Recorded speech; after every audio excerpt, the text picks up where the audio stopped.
Okay, thank you for everyone who's joining. We're going to give it about 2 minutes before we start to allow attendees to join in on the meeting. We're going to turn it to a slide to provide contact information while we're waiting. So take a look at our contact information and how to sign up for alerts while we're waiting. So we'll start in about 2 minutes.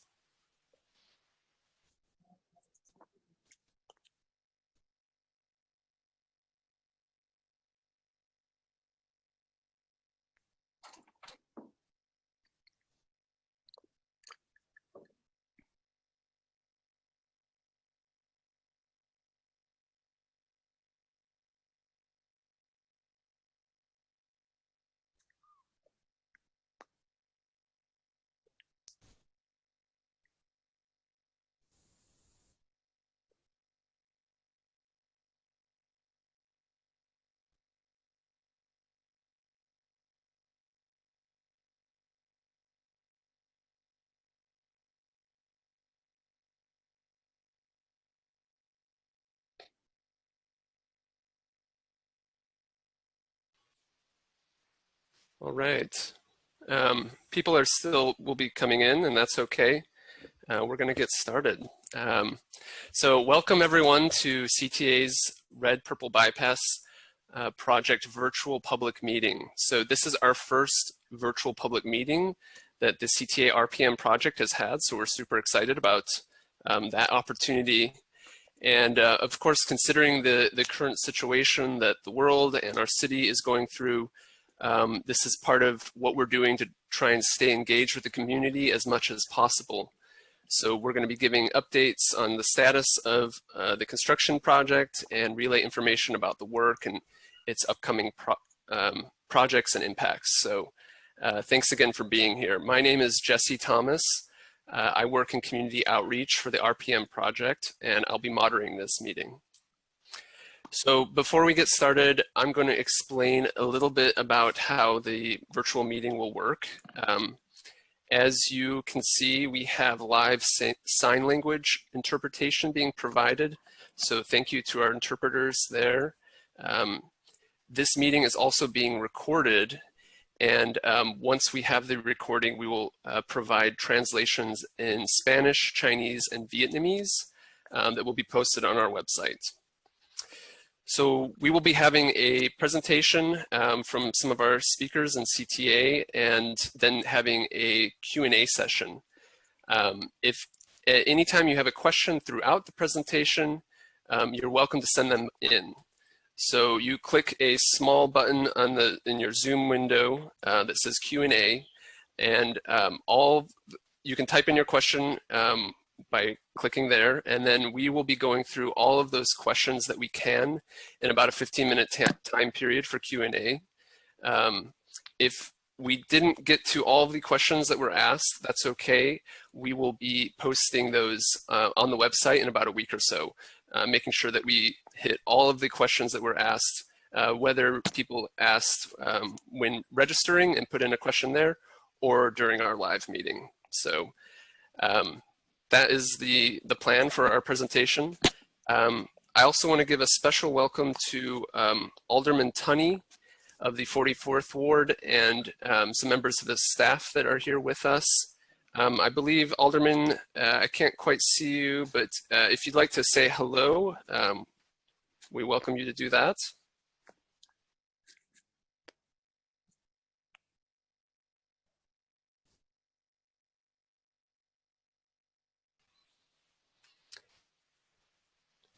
Okay. Not coming through, that's all right. But we really appreciate the support from the 44th Ward and Alderman Tunney, and we will go on to looking at the agenda. Great, so here's our agenda for the meeting. We're going to be hearing from Chris Buchel. He is the RPM project executive for the project. He'll be talking a little bit about the community-focused approach that we have in this project. Next, we'll hear from Steve Hands, RPM senior manager. He'll be talking about construction progress and impacts that are associated with this project. Lastly, we'll hear from Tammy Chase. She is the RPM Director of Communications. She'll be talking about the Open for Business program that is part of this project. So that is our agenda, and afterwards we'll be going over the Q&A like I explained previously. So we'll go right into the presentation, and I will turn it over to Chris Buchel.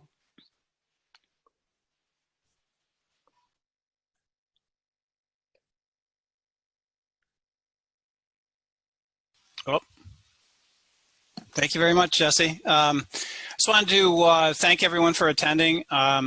This is our first virtual meeting. Like most of you, our world has been impacted by COVID. We've continued to move the project forward, but in many cases through video conferences. So I'm going to kind of hopefully avoid the occurrence of a dog barking or a child walking through the background by pre-jinxing myself, but we've all had it happen.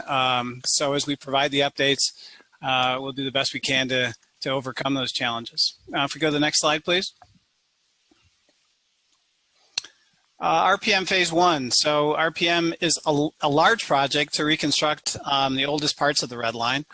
We've done a bunch of work already on the Red Line. We reconstructed the tracks on the Dan Ryan. We've built a new station at 95th Street, but now we're returning to one of the oldest pieces of infrastructure we have and rebuilding that. We would have loved to have done it in one big chunk. I think it would have created a lot of challenges. So we're really just doing the first piece of it, RPM Phase 1. And it's two primary pieces, which is a bridge and 4 stations from Lawrence to Bryn Mawr, and then the red-purple bypass, which will be the focus of tonight's meeting. Next slide, please. So just a map. Most of you folks have seen this already. You understand what it is. Besides those two elements and the stuff that goes around them, the bypass obviously comes with some additional replacement of the elevated structure. And in addition to that and the work I talked about in Lawrence to Bryn Mawr, it's also a new signaling system, which a lot of you will never see, except it will keep your trains safer and faster, and otherwise help be a critical part of modernizing the service into the future. Next, please. So outreach, design, and construction.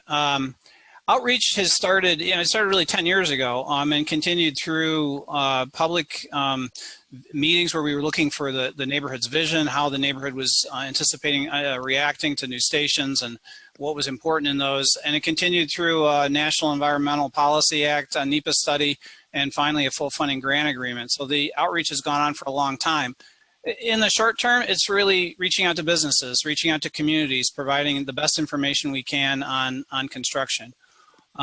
Design, I talked a little bit about COVID. Design in this project is occurring all over North America. We have used video conferencing instead of people traveling to the city, which has some advantages and disadvantages, but we've been able to keep it going. In terms of public face design, we haven't just considered the structural weights and the train and how many times the train has to go over and the various forces associated with that. We've also thought about the community as we've been building these bridges. What kind of rooms and spaces, public spaces, are created under our bridges and around it. So we have tried to give that consideration and provide fewer columns, better sight lines with those columns, safer for cars and pedestrians going through, as well as new lighting. So various amenities that you would expect to see in your city, we've tried to deliver on those as well. Construction, we are building a very big project here, and it is right in the middle of your neighborhood. And that said, though, we've tried to take into consideration and limited the contractor in terms of what they could take for roadways, closing those roadways. They can't close all of them at once. We work very closely with the aldermen to make sure that you can get to your homes, and where you can't, you have suitable alternative service.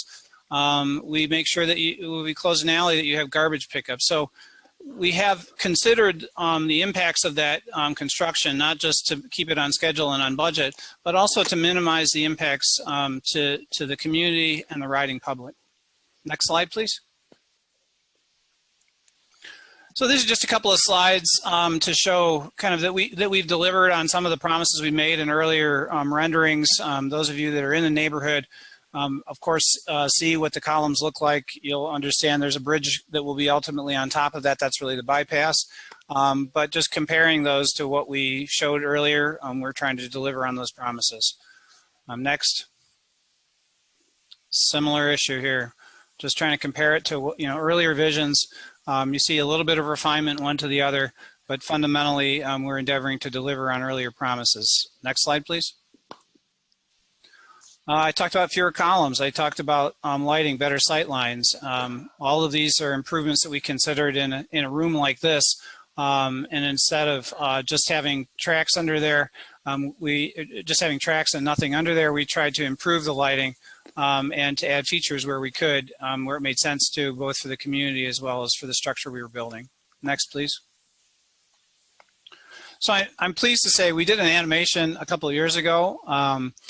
It was a very preliminary design. Ultimately, the contractor has done a ton of hard work to take it to the next level, and I'm sort of pleased to show it today. I'll try to narrate it, but it should be pretty clear to everyone that I'm not much of a talking head, so I'll do my best. But if we could start the animation now, that would be great.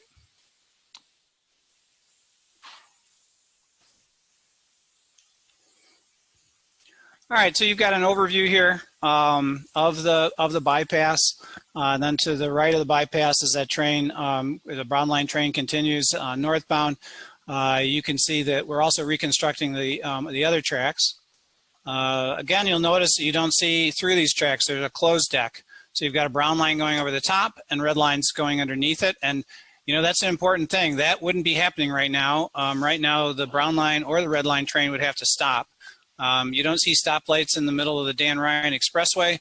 You shouldn't see stoplights or signals in the middle of a busy modern transit system. So that's really the reason behind that bypass. Another view of the same. This is a northbound brown line train coming right to the side of our tower. That's where various rail people work and control the trains moving through this junction. Red line going underneath it. Again, red line not stopping, it's continuing to go. These are really the basics of the structural improvements that we're doing. You'll notice sound walls. You'll notice that it's a closed bridge structure, so the noise doesn't punch through and go down nearly as much as it does today. I talked a little bit in design about public spaces and rooms. So this is a little bit more of an illustration of how these rooms worked for us, where we emphasized the sculptural aspects of these columns. As well as provided additional lighting and fencing, other things to kind of more delineate that space as either a neighborhood space or, in the case of Clark here, more of a commercial space on a larger scale. And then, moving it to a room that's a little bit of both at Clark and Roscoe, there with the vision over the top of it. The bypass is about that bridge, that bypass. It's also about constructing the bridge underneath it, which really aids in the throughput of all the tracks. Another room, again, a little closer at Sheffield, a little more of a neighborhood space. I'll remind folks that the existing tracks, while we'll use them less, they don't see as much traffic, and they get renovated, they get painted, and they get brought into a state of good repair. The Newport room, this is really the 4-track section of the red and purple line that we're replacing. And you can see the increased lighting, the better sight lines, the fencing, and some of the other amenities that we endeavored to think about in more of a neighborhood space. Next, please. Oh, it's the end. All right, well, with that, thank you very much, Jesse. Thank you guys for coming. I'm going to turn it over to Jesse, who will introduce our next speaker. Thanks, Chris. Yeah, I've seen that animation a few times now, and I still get the chills, so I'm very excited about it. So next up, we're going to be hearing about construction progress and associated impacts. I will turn it over to Steve. Thank you, Jesse. I'm excited to be here today to talk to you. This is a new experience for me. I do miss the crowds at our public meetings, but I'm happy to have you all here on this new format. Next slide, please. So the first piece that I want to touch on is our advanced utility relocation.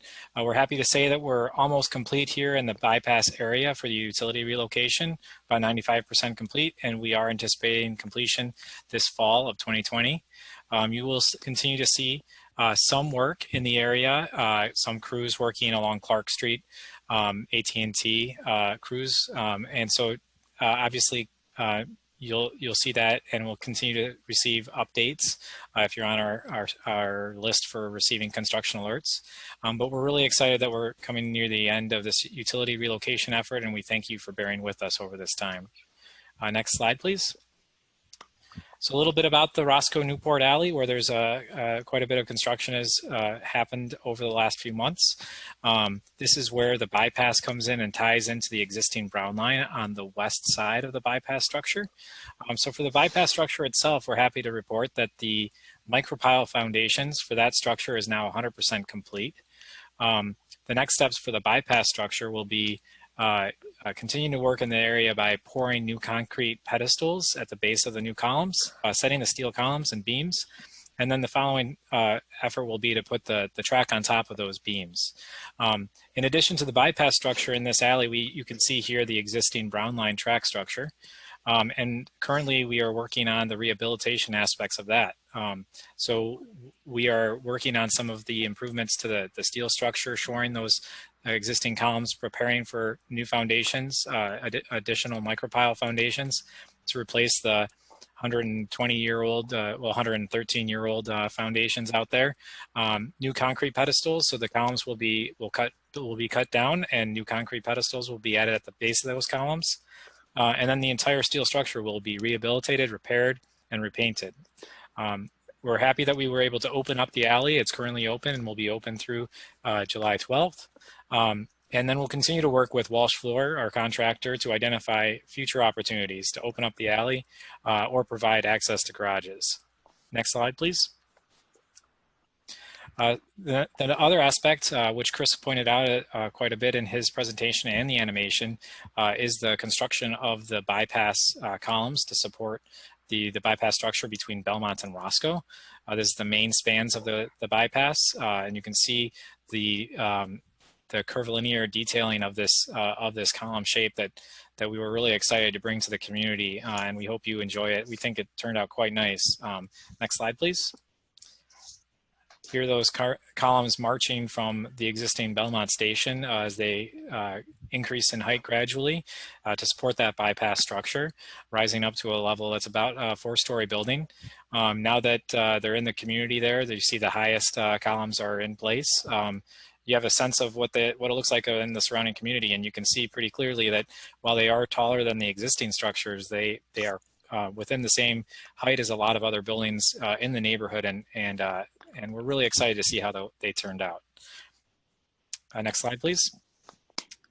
Once all the bypass columns are complete, which is we're looking at the end of this month here for those to be complete, the next aspect will be to set the steel beams.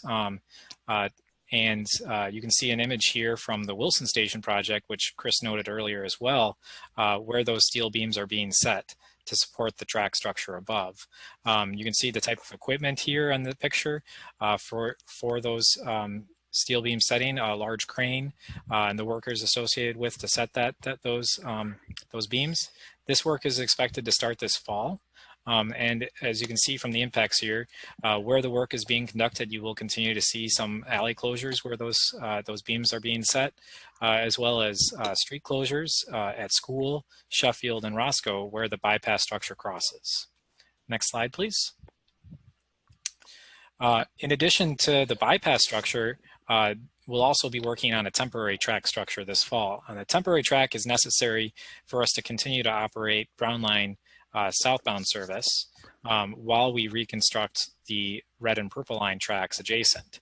This work is expected to start in the fall, and the impacts are really localized to those individuals along Sheffield between Belmont and Roscoe Street on the east side of Sheffield, those businesses and residences.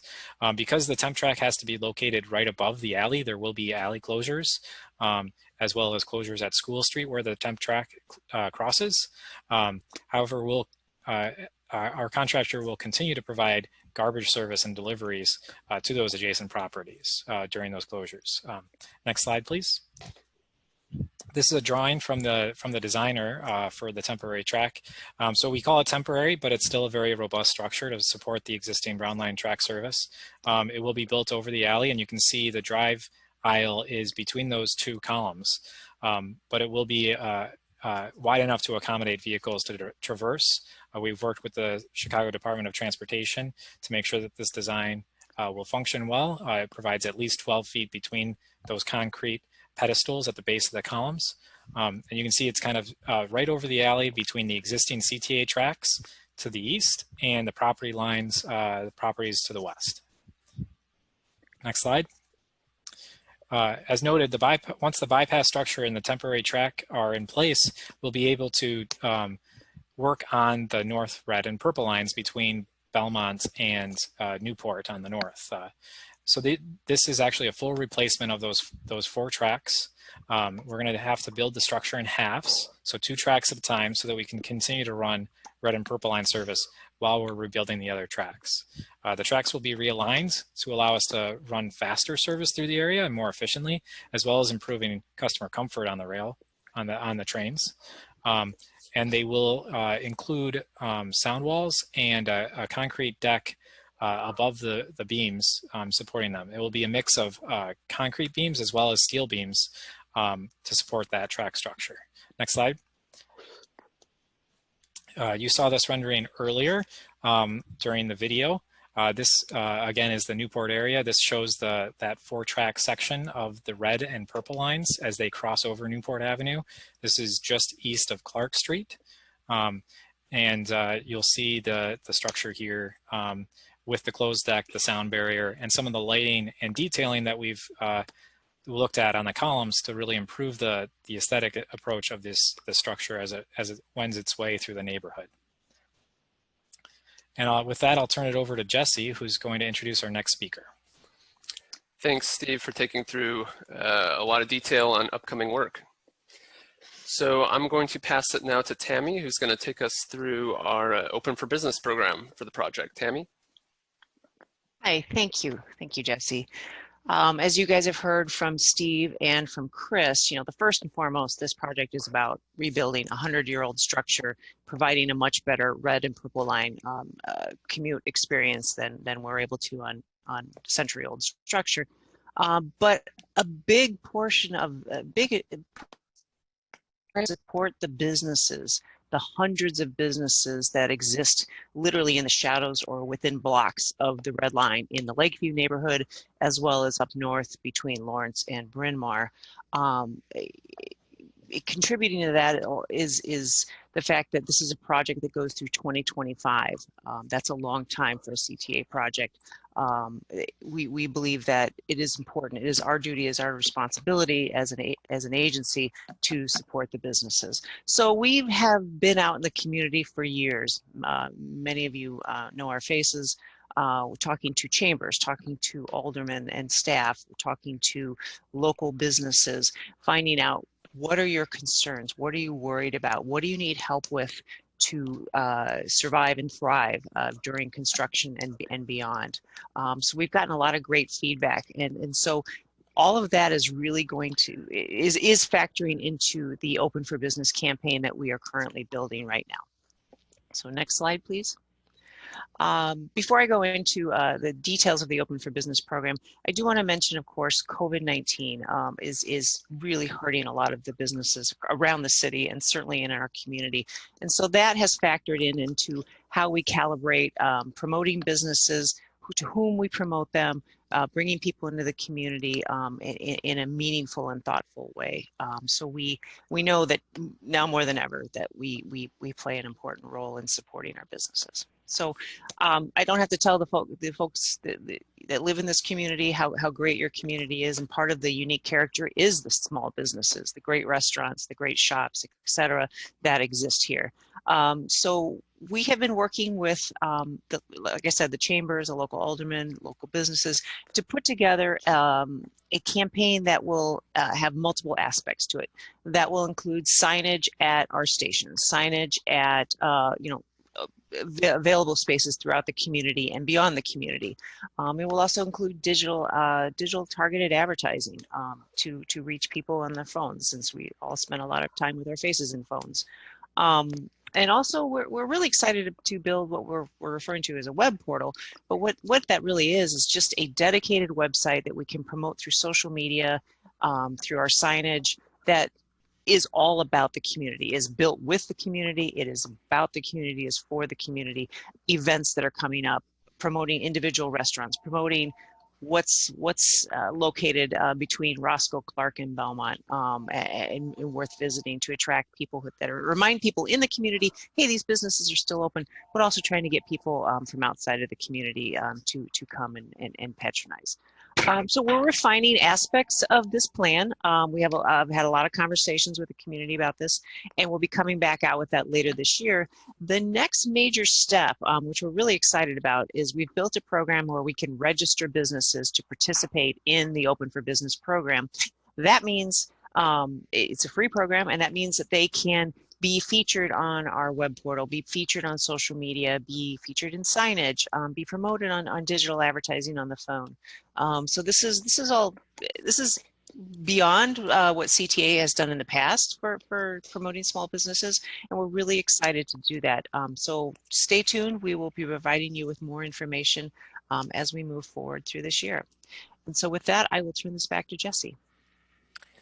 Thanks, Tammy. Personally, I have been going to businesses in the area since I was a teenager, and so I'm really excited that our project is doing what it can to help them out during this time. Well, we are done with our presentation portion of the meeting, and we're going to move on to our question and answers.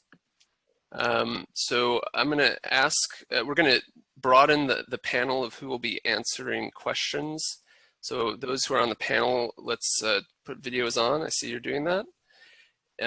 I'll introduce two new people who will be joining for the panel. First is Jeff Wilson. He's the Director of Government and Community Relations for the RPM project. And the second is Kristen DeWitt. She is on the Walsh Floor Design Build team, the contractor for the project, and she is a project manager. So it looks like we can see everyone. Okay, so like I mentioned before, we'll be talking with our questions and answers for 15 minutes. And we've been collecting the questions we received in registration, and then also the questions that we have been that have been coming in during the presentation. So I will go to the first question. This first one, we've got a lot of people asking this. I will send this one to Chris to answer. The question is, when will the project end, and has COVID impacted the schedule for completion? We started with an easy one. Well, the project overall is scheduled to end in 2025. People will have all kinds of questions about where the work in their neighborhood is going to end, and the best place to get information on that is through signing up for the various alerts that we put out. Construction for us and those impacts, usually we look, maybe 5 to 6 weeks ahead for very specific impacts. Broader ones start much earlier than that. On budget and on schedule. So I would characterize this project as on budget and tight to schedule. And I would say the tightness of the schedule is due to a large degree to the impacts of COVID. While we've been able to transition pretty seamlessly in design from working in an office with people flying in from all over North America to contribute, it has been a little bit of a challenge to be able to work together on a very complex design.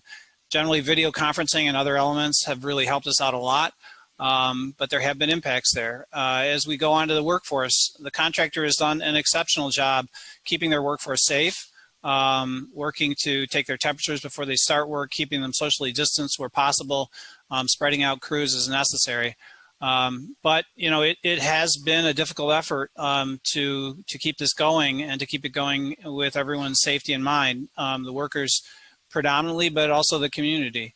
But I still, at the end of the day, would characterize the project as on budget and tight to schedule. So thank you for that question, though. Thanks, Chris. Okay, the next question. We're also getting a lot of people asking this question. When will the Valtravers building be moved, the building on Newport? And will this impact the residential parking? Steve, can I pass that to you?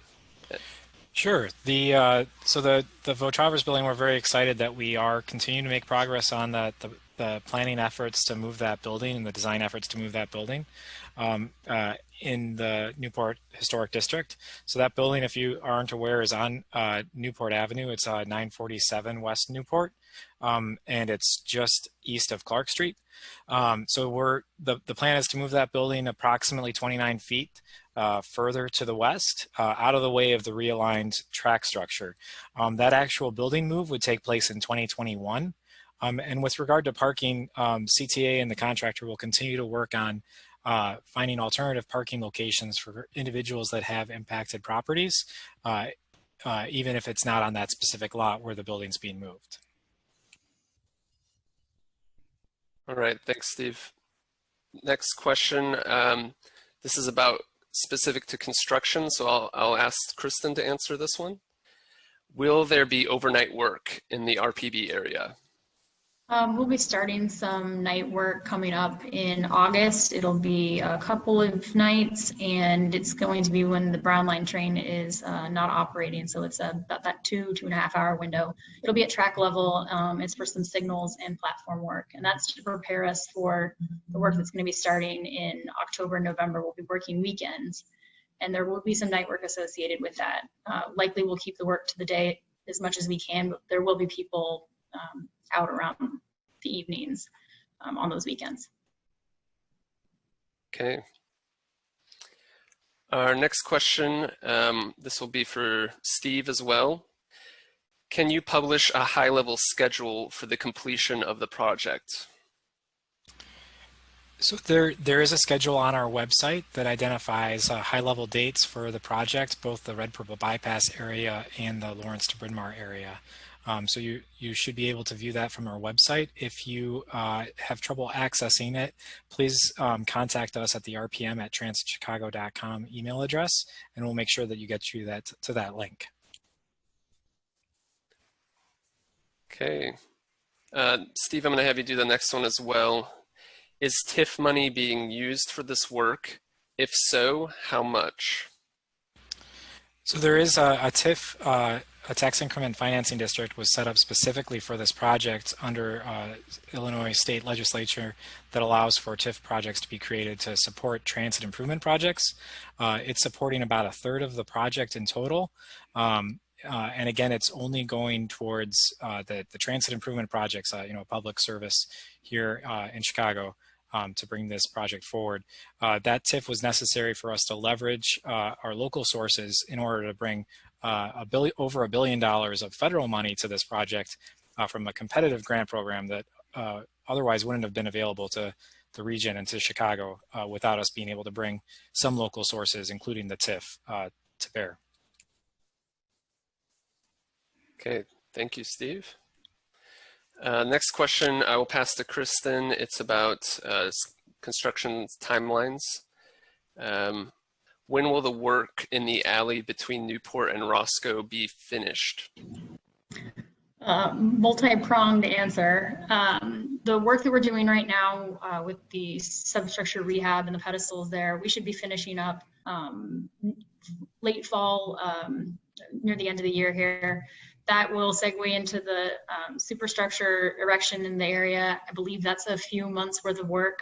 And then after that, we'll be doing our track and signals and systems to tie in the flyover. And I believe that the flyover is flyover tie-in and to be operational is early Q3 next year, somewhere in that area. I'm not exactly sure, but after that, there will be additional work in the alley, but I do believe, or back in the Newport Roscoe area, but I do believe that that work is, there will be a break in time before that work starts up again.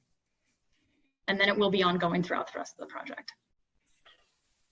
Okay, thanks, Kristen.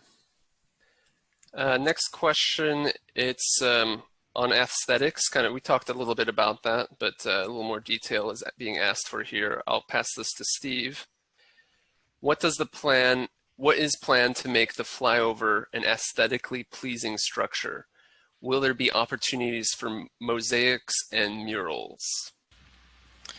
So as we noted, we did take a hard look at the design early on, making sure that the columns themselves became an asset to the community, where you see that shape and style really brings a change to what a standard cylindrical column would look like. In addition, we've looked at lighting options under the bypass structure as it crosses streets, and you saw some of the patterns that you would see there.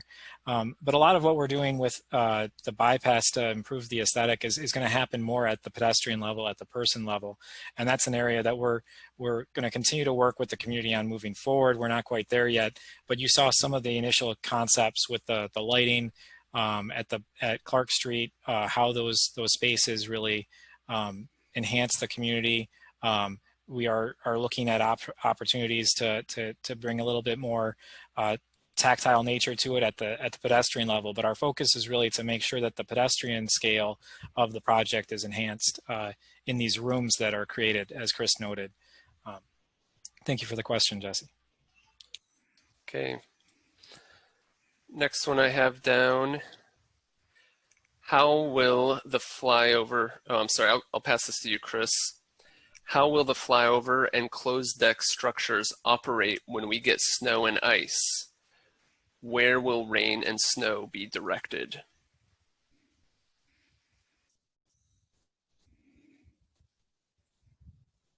Having a hard time hearing you, Chris. Better now? There you go. Yeah. So like any bridge, there's a drainage system. So instead of just as it was before with just sort of steel beams and the ties on top of it, in this case there is a drainage system that collects that and puts it into actually kind of a holding area, and then ultimately integrates it into the drainage system for the city of Chicago overall. But the bypass itself is not completely closed deck. At some point it transitions to an open deck, although there will be some decking at the end of the day underneath that structure. It won't be quite the same structure. It is focused mostly on mitigating noise in that area. It too will collect whatever water or snow that comes down through there, and it will ultimately turn into water, and it will make its way into the city's stormwater system. So it is pretty typical of bridges that are built more for highways in that regard. In terms of noise, there's a huge difference between a bridge that has a closure on the bottom of it and one that's open, so the neighborhood will generally see improved noise performance under the current levels of service. All right. Does that answer the question? Snow is handled incrementally by a plow on the front of the trains. They, in many cases, are their own best remover of snow going forward. They have kind of a modern day cow catcher on the front that pushes that snow off, and each individual train acts as a piece of snow fighting equipment. Great, thank you. I can run a train over by my sidewalk so I don't have to shovel. Okay, the next question. This one I will pass to Jeff. It's about parking. Will alternate parking lots ever change? How will we be informed about changes?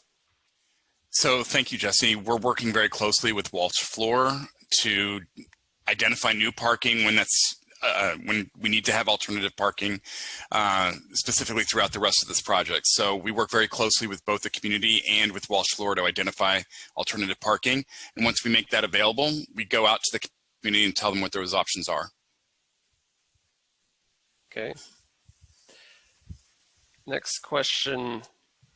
This is for Tammy. It's about Open for Business. What is the best way to learn more about the Open for Business program?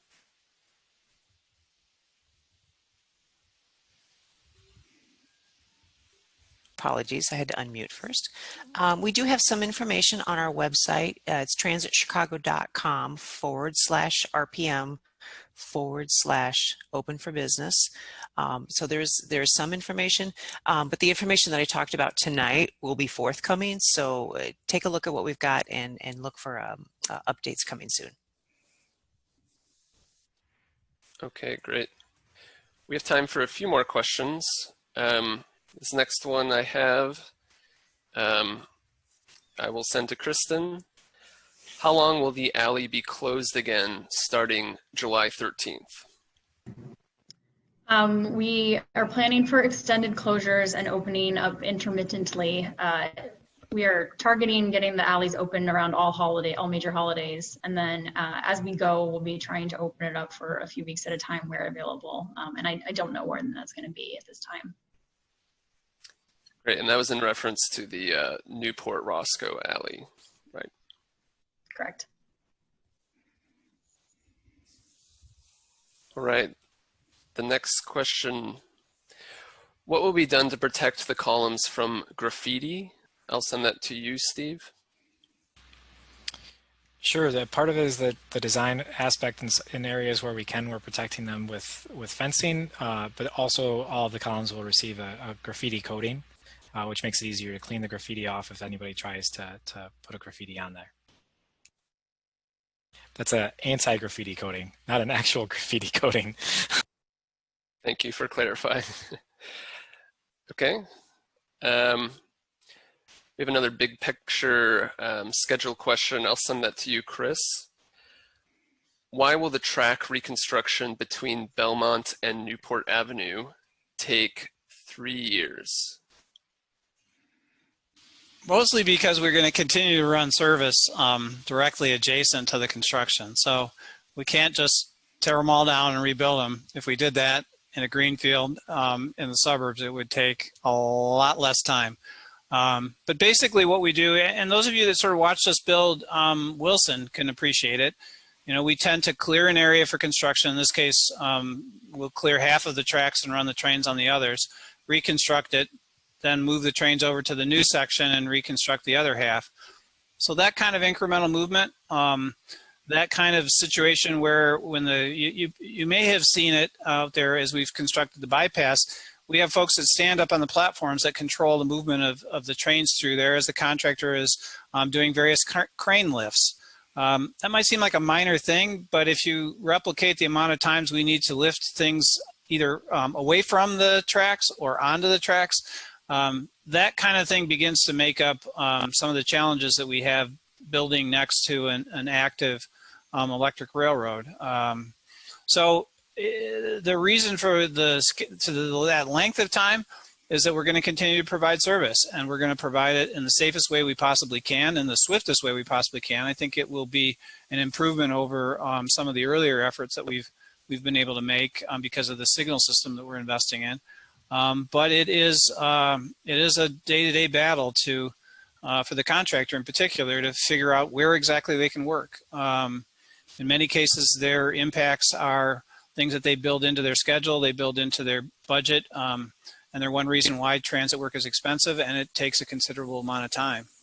We are working to expedite it, and we're working, I think, as a team. COVID has brought us together in ways that have enabled us to find a lot of solutions where we didn't see them before. So I would say that's good. Thanks, Chris. So that's taking us to 15 minutes. I will do one more question because I think it's very helpful. The last one I'll send to Tammy. How can I get information on service impacts? So we already have a really great system of CTA about if you want to know what's going on with the red line, brown line, green, whatever line you ride, you go to transitchicago.com/alerts, and you can sign up for either text or email alerts about your route, whether it's a train route or a specific bus route. So that's a good way to know, hey, if something's happening on the red line, is my station going to be closed? You can get alerts for that. If you are looking more for community impact alerts, like where construction, is my alley going to be closed? I encourage you to sign up for construction alerts. That is transitchicago.com/RPM alerts. That is a great way to get information sent to you about upcoming impacts to your community. And this information will be provided, it was provided at the beginning, and it will be provided again at the end of this presentation and is on our website as well. All right, thanks, Tammy. And yes, we are going to provide that information. We're concluding our Q&A section right now. So if we could get the slide up with our final contact information, like Tammy was mentioning.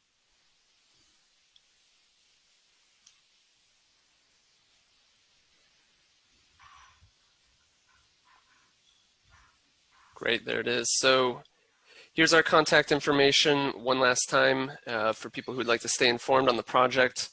Again, if your question was not answered tonight, we will have a full Q&A up on our website. Also, take a look at your inbox. Keep an eye on that because we're going to be sending the link to that Q&A, the presentation, and a brief survey for everyone who attended. So make sure and take a look out for that. But that concludes our meeting, everyone. Thank you so much for being here, taking some time to learn about the project. We're excited to be able to talk to you with it, even if we can't be in the same room, and we appreciate your time. Hope everyone has a great evening.